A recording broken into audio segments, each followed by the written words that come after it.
1절에서 11절까지의 말씀을 함께 교독하시겠습니다. 데오빌로여, 내가 먼저 쓴 글에는 무릇 예수께서 행하시며 가르치시기를 시작하심부터 그가 택하신 사도에게 성령으로 명하시고 승천하신 날까지의 일을 기록하였노라. 그가 고난받으신 후에 또한 그들에게 확실한 많은 증거로 친히 살아계심을 나타내사 40일 동안 그들에게 보이시며 하나님 나라의 일을 말씀하시니라. 사도와 함께 모이사 그들에게 분부하여 이르시되 예루살렘을 떠나지 말고 내게서 들은 바 아버지께서 약속하신 것을 기다리라. 요한은 물로 세례를 베풀었으나 너희는 몇 날이 못되어 성령으로 세례를 받으리라 하셨느니라. 그들이 모였을 때 예수께 여쭈어 이르되 주께서 이스라엘 나라를 회복하심이 이때니이까 하니 이르시되 때와 시기는 아버지께서 자기 권한에 두셨으니 너희가 알 바 아니요 오직 예루살렘과 온 유대와 사마리아와 땅끝까지 이르러 내 증인이 되리라 하시니라. 이 말씀을 마치시고 그들이 보는 데에 올려져 가시니 구름이 그를 가리어 보이지 않게 하더라. 올라가실 때 제자들이 자세히 하늘을 쳐다보고 있는데 흰 옷 입은 두 사람이 그들 곁에 서서 함께 읽겠습니다. 이르되 갈릴리 사람들아 어찌하여 서서 하늘을 쳐다보느냐 너희 가운데서 하늘을 올려지신 이 예수는 하늘로 가심을 본 그대로 오시리라 하였느니라. 아멘. 하나님의 말씀입니다. 2024년을 시작하면서 첫 예배에 이 본문을 사도행전 1장 1절에서 11절까지 말씀으로 나누게 되어서 저는 참 감사하게 생각하고 기대하는 바가 있습니다. 금년에 우리나라에 한국에서 로잔 4차 대회가 예정되어 있는데 그 로잔 대회에 참가하는 모든 목사님들이 자원하여서 약속을 했습니다. 올해 본인들이 섬기는 그 교회에서 이 사도행전 말씀으로 죄송합니다.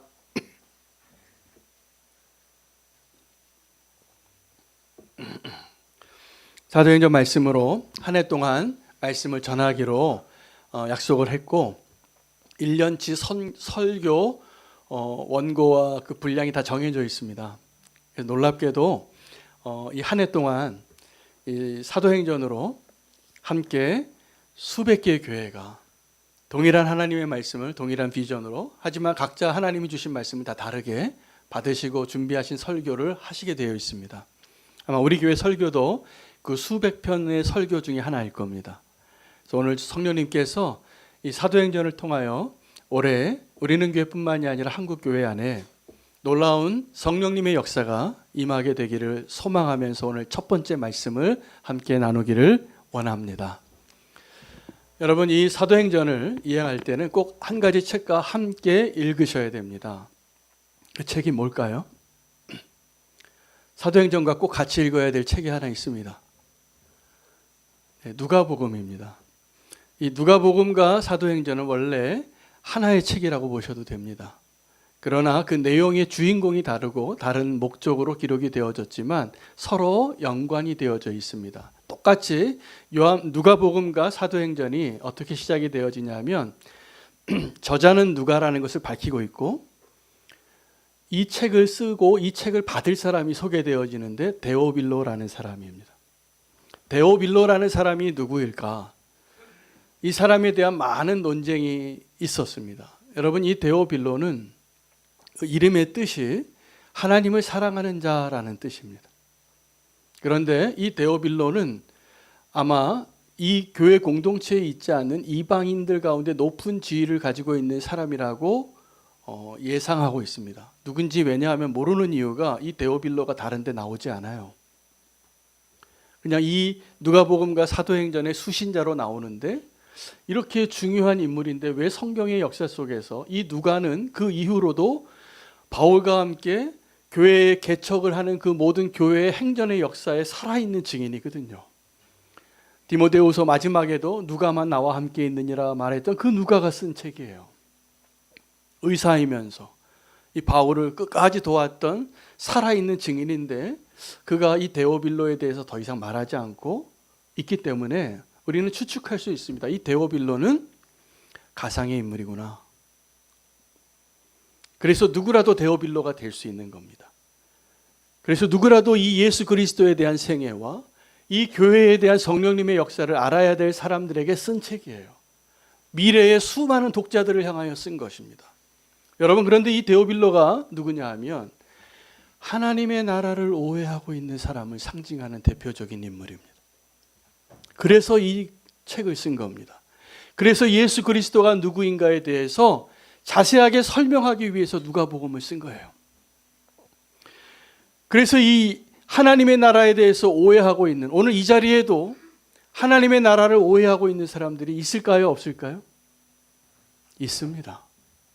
하나님의 나라에 대해서 오해하고 있는 사람들에게 교회가 무엇인지, 하나님의 나라가 무엇인지, 성령님의 역사가 어떻게 이루어지는가에 대해서 증명하기 위한 증거로 이 사도행전을 쓴 것이에요.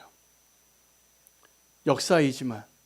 그래서 이 분명한 목적을 가지고 이 데오빌로, 하나님을 사랑하는 자이지만 그가 교회 안에 있는지 교회 밖에 있는지 상관이 없이 하나님의 나라에 대해서 아직 온전히 이해하지 못하고 있는 그 누군가에게 누가는 지금 예수 그리스도의 삶과 교회의 역사를 쓰고 있다는 것입니다.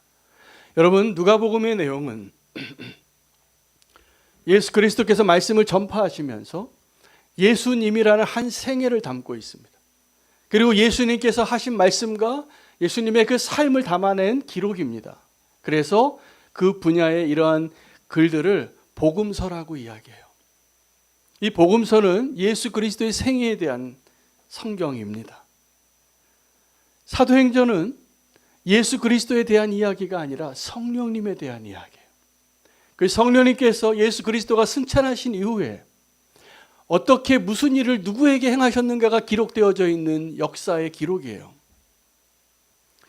이 사도행전에 많은 인물이 등장하고 많은 교회가 소개되어지지만 진짜 이 사도행전의 주인공은 성령님이십니다. 누가는 이런 표현을 자주 씁니다. 성령님이 막으셨다. 성령님이 허락하지 않으셨다. 사도 바울이 주인공인 것 같지만 사실은 그렇지 않아요. 성령님이 주인공이신 거예요. 여러분, 그런데 우리가 여기서 이 누가복음과 사도행전을 같이 하나 된 책으로 보면서 꼭 이해하셔야 될 중요한 포인트가 뭐냐 하면 우리가 예수 그리스도를 이해하려면 반드시 성령님의 도우심이 필요하다는 사실입니다. 성령님이 행하신 일들을 이해하려면 반드시 예수 그리스도가 행하신 일을 알아야 합니다. 예수 그리스도가 행하신 일은 십자가에서 죽으시고 부활하신 그 일을 이루신 거예요. 여러분, 복음이 무엇이냐 하면 예수님께서 십자가에서 죽으신 것이고 예수님께서 그 죽음의 권세를 파하고 이기셔서 부활하셨다는 사실이에요. 바울이 복음을 전할 때마다 그 복음을 전하는 메시지의 가장 핵심은 바로 이 두 가지입니다. 예수님이 죽으셨다는 것, 그리고 예수님이 부활하셨다는 것이에요. 이게 복음이에요. 다른 게 복음이 아닙니다. 그것을 믿는 자는 이제 나의 복음을 써나가는 놀라운 특권이 있을 뿐이에요. 여러분, 이 복음을 이해하려면 반드시 성령님의 역사와 도우심이 필요합니다. 예수님의 일생에 대하여 예수님이 가르치시고 예수님이 살아내신 그 복음에 대한 이해, 이제 이 사도행전을 시작하면서 우리에게 보여주시고 증거하신 그 성령님의 역사하심이 없으면 우리는 복음을 들어도 알아도 살아낼 수 없을 것입니다. 오늘 성령님께서 오늘 저와 여러분에게 그 은혜 주시기를 원합니다. 그래서 이 예수 그리스도와 성령님은 이렇게 함께 일하신 거예요. 마치 릴레이를 하시듯이. 같은 방향으로 같은 목적지로 나아가지만 예수님이 하신 일을 그 다음에 이어서 성령님이 하고 계실 때 교회가 시작이 되어진 것입니다. 여러분,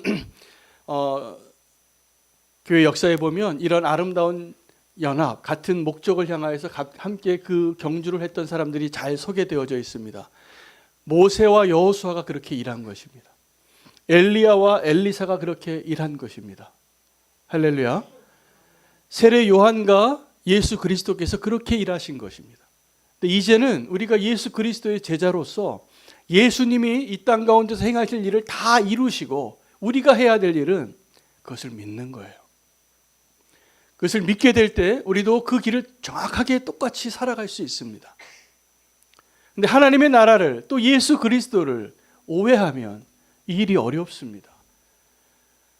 교회 안에도 교회 밖에도 이 하나님 나라에 대해서 오해하고 있는 사람들이 너무나 많습니다. 오늘 본문에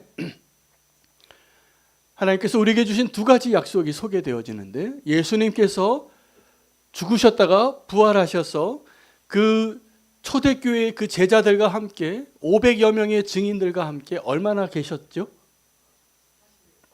네, 40일을 계셨습니다. 여러분 이 40일은 상징적인 의미의 시간이 있어요. 시간이에요. 이 40일은 예수님께서 내가 부활했다. 부활해서 지금 이 몸으로 다시 너희 앞에 있는데 그 예수님을 제자들이요 만나고도 못 알아보는 걸 아십니까? 뭔가 달라요.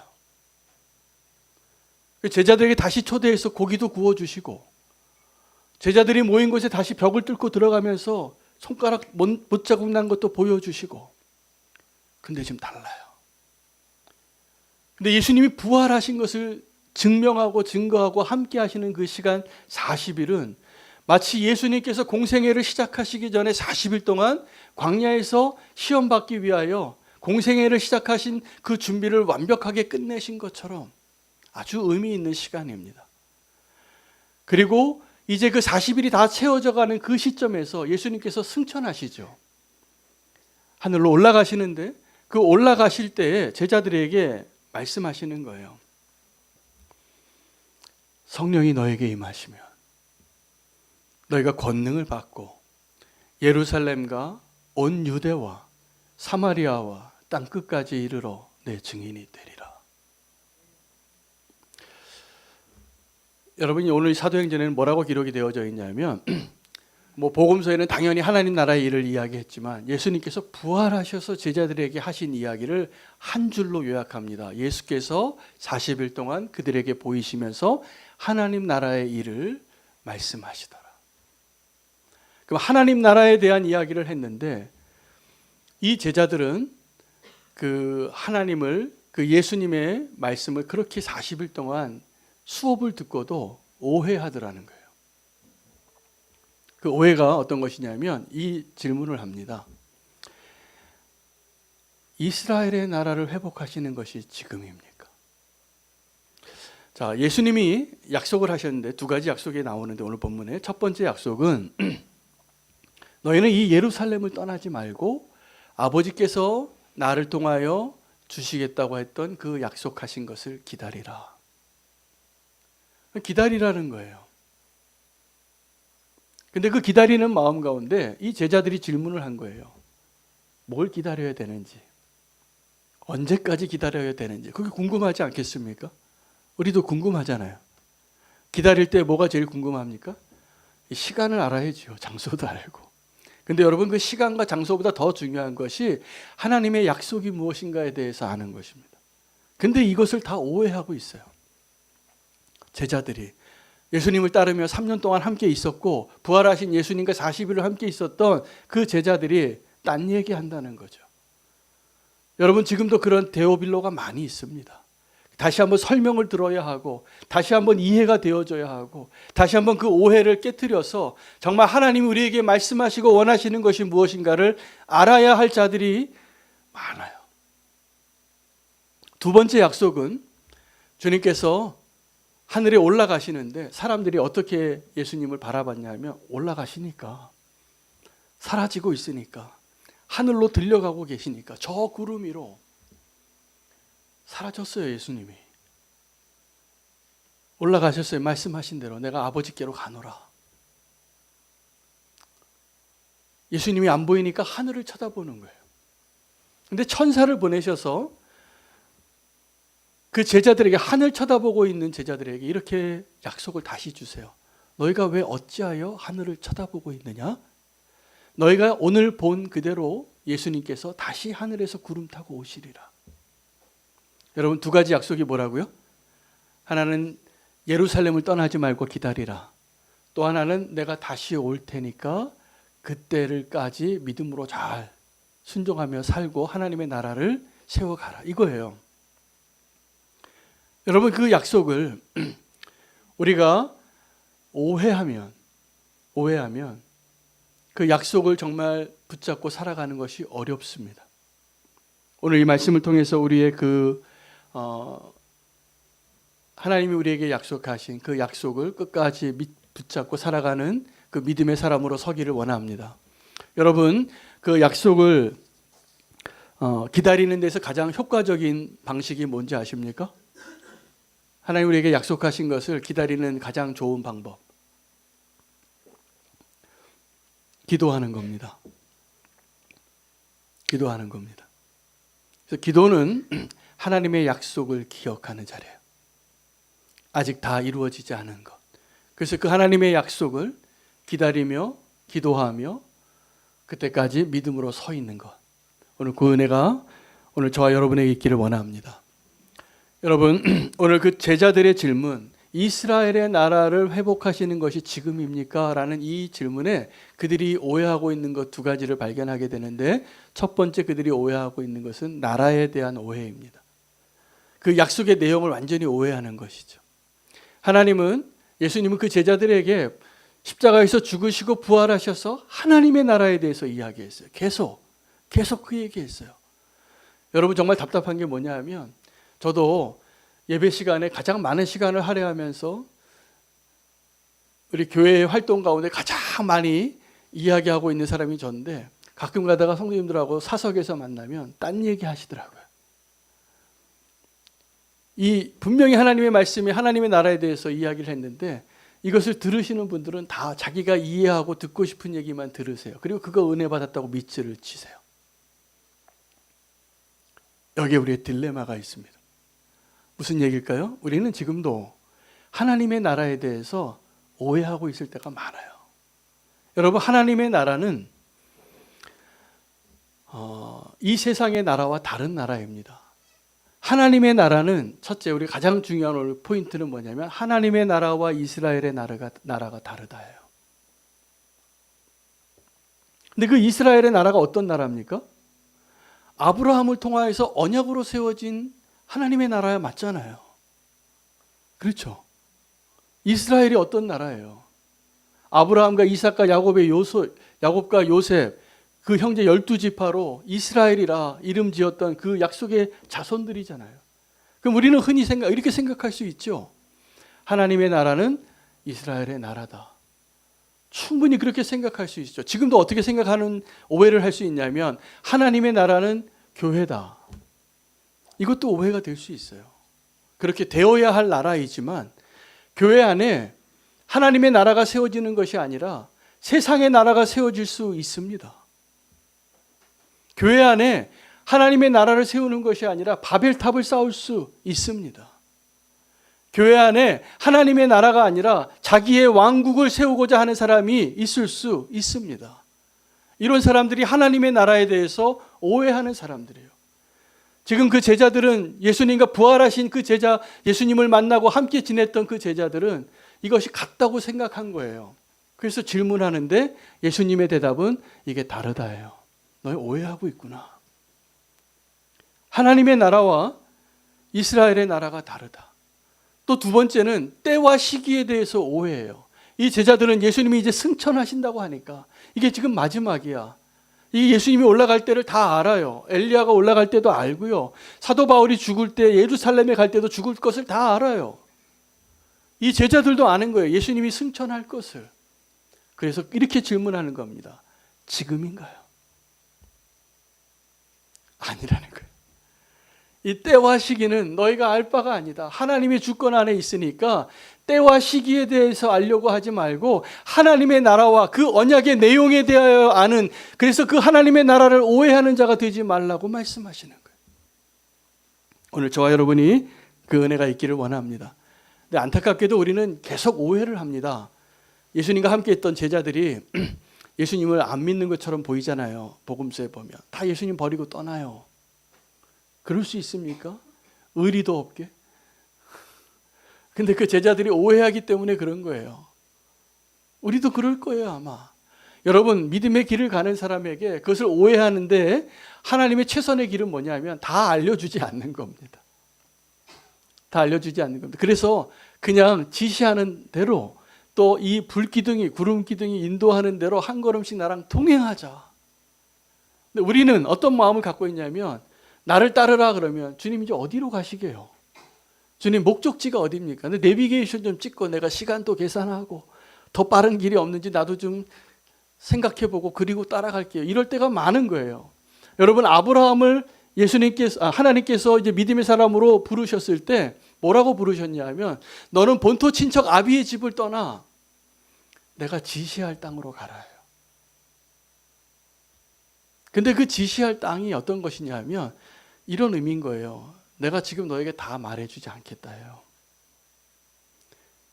그리고 오래 걸렸어요. 그때 약속을 맺으시고. 그러면 우리는 그때 그 기간을 어떻게 살아야 되냐면 그 약속을 믿고 기다리는 자로 살아야만 하는 것입니다. 여러분, 우리도 그 목적지를 사실은 하나님은 말씀해 주셨는데 우리가 정말 알고 싶은 목적지는 내일 어떻게 해야 되는지, 내년 나는 어느 길로 가야 되는지 이것을 알고 싶을 때가 훨씬 많습니다. 근데 주님을 신뢰하십시오. 주님과 함께 하고 있다면 주님이 정확하게 우리의 걸음을 인도하고 계심을 신뢰하시기 바랍니다.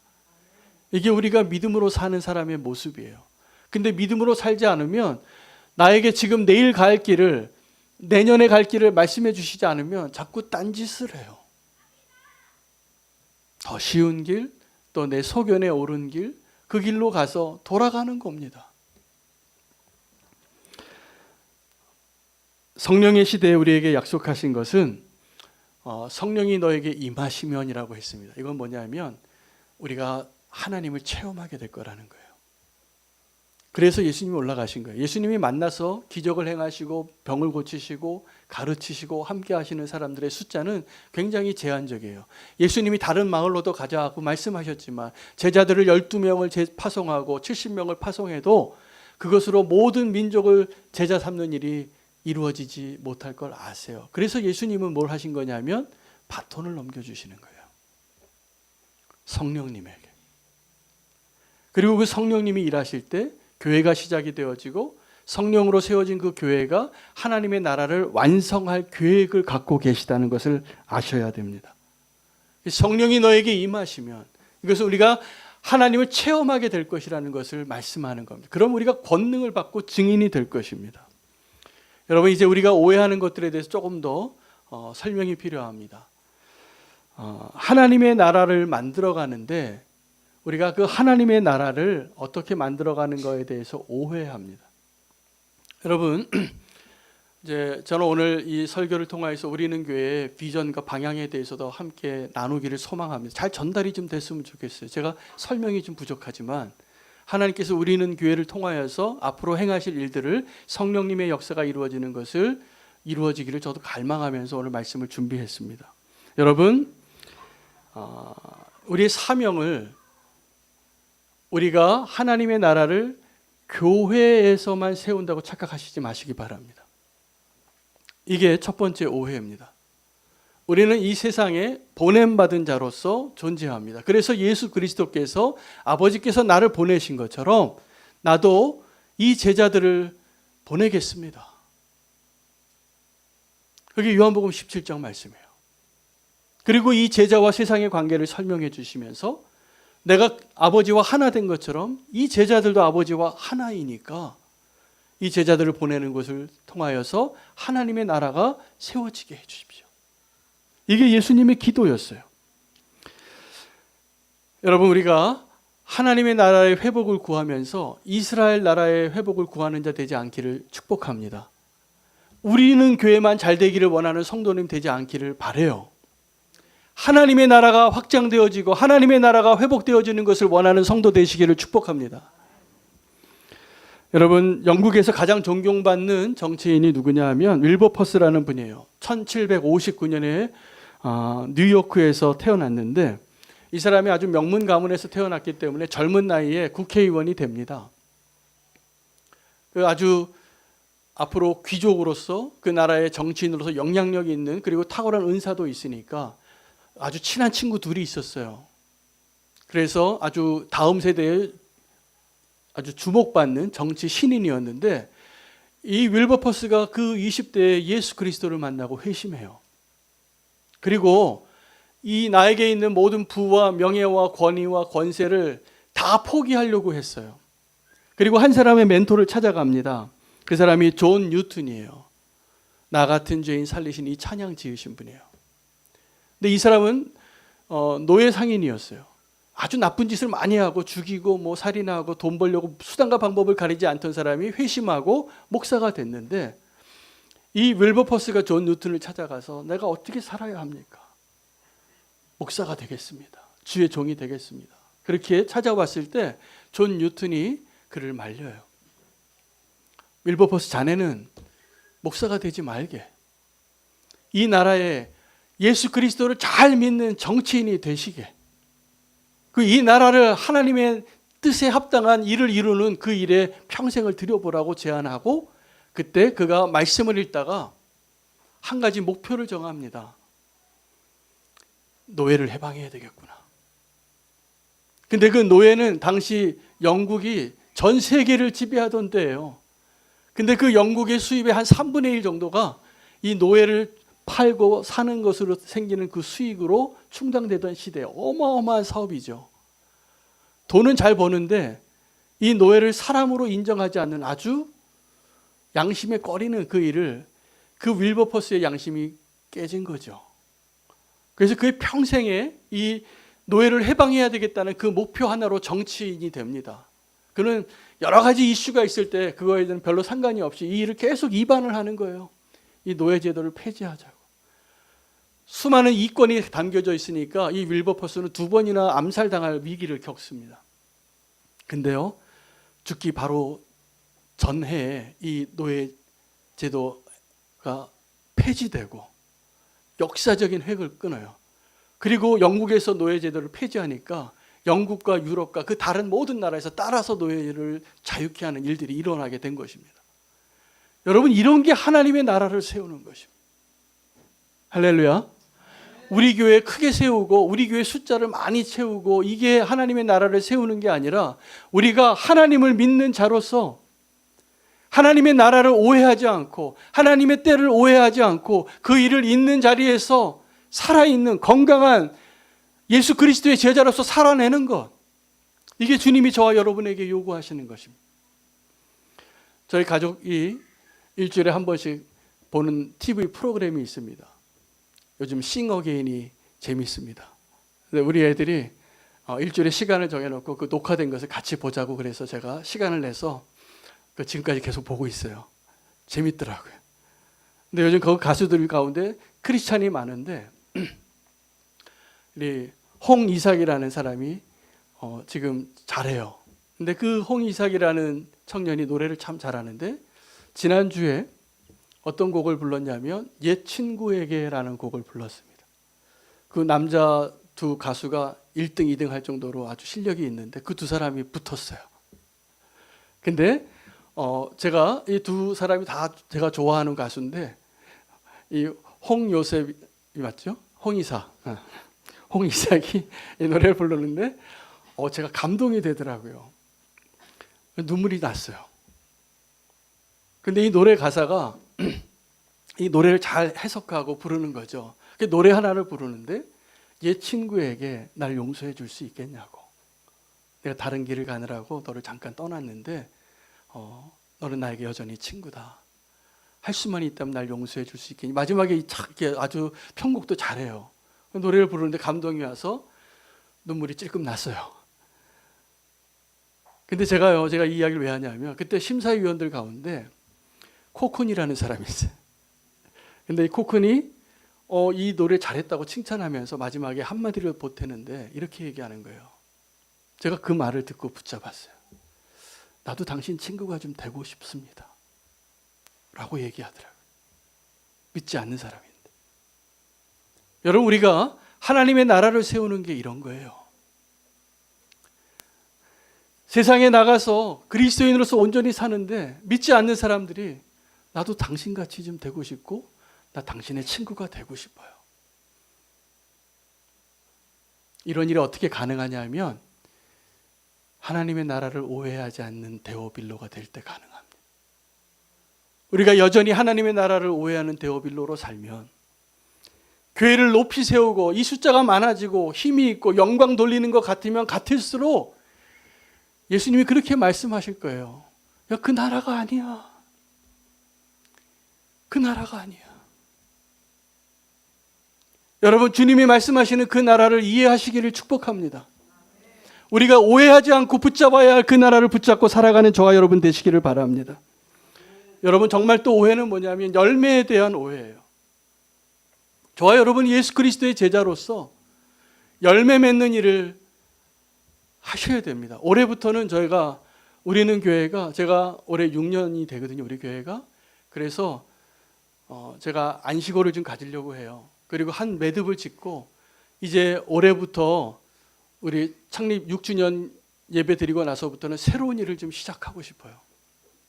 그건 뭐냐 하면 열매 맺는 일을 하는 거예요. 제가 보니까 지난 6년 동안 주님께서 우리는 교회를 건강한 교회로 만드시고 계시는 중이었더라고요. 땅을 기경하고 돌을 자갈을 퍼내고 씨앗을 다시 심고, 제가 보니까 지금 우리는 교회가 제가 보니까 너무 건강하고 좋은 성도님들이 열심을 내고 주를 사랑하는 마음으로 서로 사랑하고 계세요. 제가 농담이 아니라 어떤 목사님 만나도 이런 얘기를 했어요. 내가 지금 한국에서 제일 행복한 목사라고. 그건 순전히 우리는 교회 성도님들이 성숙하고 훌륭하시기 때문이에요. 근데 이제부터가 중요해요. 여러분, 열매를 오해하시면 안 됩니다. 열매는 건강한 나무만 맺을 수 있는 거예요. 열매는 그 씨앗이 죽어야지만 맺을 수 있는 것이에요. 여러분, 열매를 맺기를 원하십니까? 열매에 대해서 오해하면 우리는 이렇게 할 수 있습니다. 누가 열매를 파느라고 시장에 막 이렇게 진열대에 쌓아놓은 그 열매들을 돈 주고 사올 수는 있어요. 그 열매를 먹을 수는 있지만 하나님 우리에게 원하시는 것은 열매 맺는 나무가 되는 것입니다. 할렐루야. 올해부터 우리는 교회가 해야 할 일은 우리가 어떠한 영역에서든지 배가하는 거예요. 배가하는 거예요. 지금 나와 똑같은 모습의 성도와 똑같은 모습의 속회와 마을과 똑같은 모습의 교회가 또다시 재생산될 수 있는가? 이 질문을 해보시기 바랍니다. 지금 그것이 가능하다면 우리는 건강한 교회가 맞고요. 아직도 우리가 주님의 가지치기가 필요하다면 시간이 조금 더 걸릴 것 같아요. 제가 이번에 주에 모일 마을 리더 모임의 마을 리더들에게 부탁을 했어요. 이 비전을 나누면서 열매 맺는 일을 시작하자고. 그래서 그 마을마다 그 마을 리더 말고 또 부 리더를 좀 세워달라고 부탁을 했습니다. 근데 제가 조건이 있어요. 그 부 리더는 어떤 사람이 되어야 되냐면 내가 이미 알고 있다라고 생각하는 사람이나 이미 내가 열매 맺는 일이 풍성하게 되어 있는 사람이 아니어야 돼요. 이유가 있습니다. 지금 성장하고 있고 하나님을 향한 열정이 있고 지금 뭔가를 배워가고 있는 사람이 그 리더의 자리에 더 적합해요. 왠지 아십니까? 또 재생산하기 위해서요. 만약에 우리가 어떤 리더는 모든 것이 준비되어지고 인격과 신앙과 자격이 다 준비된 사람이 리더가 된다라고 생각하시면 그 라이프 사이클은 훨씬 길어질 겁니다. 우리가 다시 재생산하는 일들이 더 시간이 오래 걸릴 것입니다. 그런데 만약에 우리가 최소한의 우리가 성도로서 교회로서 우리가 지켜야 될 그러한 열매 맺는 이 건강한 상태가 계속 유지되어진다면 누가 리더가 되어야 되냐면 작년에 예수 믿으신 분이 돼야 돼요. 그래서 지금 또 예수를 더 전하고 싶고 그런 사람이 와서 또 리더가 될 수 있는 그러한 교회, 생명력이 있어서 건강하게 또 다른 다음 세대를 키워낼 수 있는 교회. 많은 분들이 이런 질문을 하더라고요. 저에게. 목사님, 교육부서를 안 사랑하는 것 같대요. 그 교육부서의 비전이 뭐냐요? 자꾸 물어봐요. 제가 이제 대답할 때가 됐어요. 내가 지금 건강한 오해하지 않는 성도로서 교회로서 지금 나의 모습을 또다시 똑같이 이러한 제자를 삼을 수 있는 준비가 돼 있다면 그게 다음 세대를 향한 최고의 계획입니다. 지금 어떤 시스템이 필요하고 어떤 사역자가 필요하고 어떠한 교사가 필요한 게 문제가 아니에요. 우리가 하나님의 나라를 오해하고 있는가 아닌가에 달려 있어요. 여러분, 하나님의 나라는 성령이 너에게 임하시면 예루살렘과 온 유대와 사마리아와 땅끝까지 이르러 내 증인이 되리라. 그 일을 성령님이 하시는 것을 인정하고 수용할 수 있는 사람. 근데 이게 제일 어려운 사람이 누구냐 하면 내가 답을 알고 있다라고 생각하는 사람이 제일 어려워요. 여러분, 열매 맺기를 원하시죠? 할렐루야. 그럼 성령님을 인정하시고 오해하지 마시기 바랍니다. 하나님의 나라를 오해하지 마시기를 바랍니다. 때를 오해하지 마시기를 바랍니다. 오늘 이 사도행전은 데오빌로에게 쓴 거예요. 이 데오빌로는 하나님의 나라를 오해하고 있는 누군가에게 이스라엘 나라가 아니라 하나님의 나라를 세우라고. 성령님께서 우리에게 말씀하시는 대로 준비하여 따라가기를 원하는 사람들을 통하여 아름다운 열매가 많아질 것이 저는 믿어집니다. 지금 믿고 있습니다.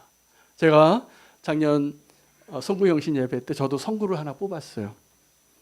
근데 저에게 뽑힌 성구가 요한복음 15장 8절 말씀입니다.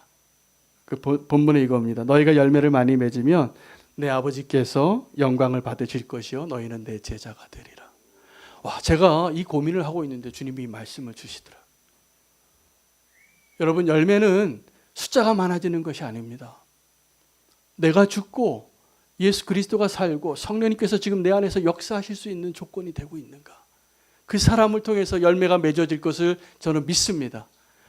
너희가 열매를 많이 맺으면 이것은 사람 많이 데려오고 높은 건물을 쌓고 큰 교회 되라는 것이 아니라 진짜 교회가 되라는 거예요.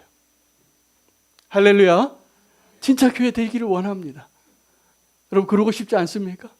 성령님이 역사하시고 이끄시는 그 교회. 그러면 열매가 맺혀질 거예요. 많이. 그것으로 하나님께 영광 돌리게 될 것이에요. 그때 그 사람들을 제자라고 부르는 거예요. 기도하겠습니다. 기도하면서 오늘 우리가 함께 결단하는 찬양하기를 원합니다. 제가 한번 기도하는 동안에 찬양 준비해 주시고 기도하겠습니다. 주님, 오늘 이 말씀을 통하여 성령님께서 우리를 인도하셔서